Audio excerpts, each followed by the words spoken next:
God has always been selective. The blessing came through Isaac.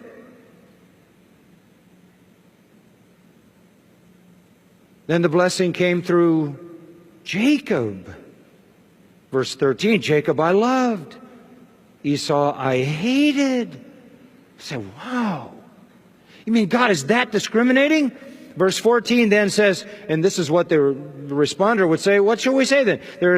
Is this unjust? There is no injustice with God, is there? Me genoita, the strongest negative in the Greek language. No, no, no, no. This isn't out of character for God to be selective. God never intended every Jew to be in the kingdom.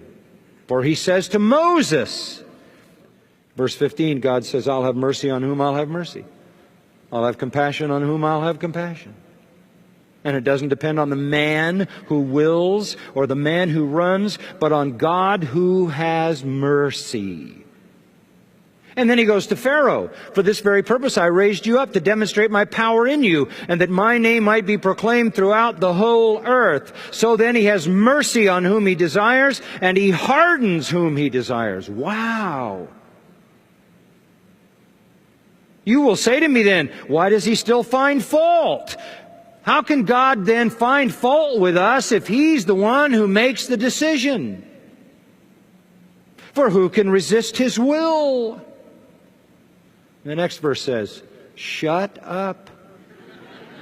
That's what it says in the vernacular. On the contrary, who are you, O man, who answers back to God? The thing molded will not say to the molder, why did you make me like this? Will it? Pots don't talk back. Potter has the right over the clay. What if God, verse 22, willing to demonstrate His wrath and make His power known, endured with much patience vessels of wrath prepared for destruction? Do you understand that God has a right to put His wrath and His judgment and His justice and His fury on display to His own glory as much as He has a right to put His mercy and His grace on display to His own glory?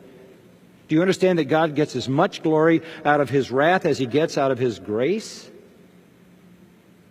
Paul understands that this is a sovereign work, and that God is not unjust.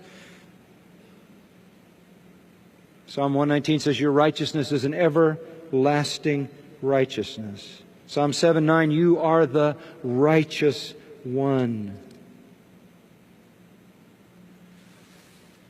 God will do what God will do. Paul understands this work of salvation is a sovereign work done by God.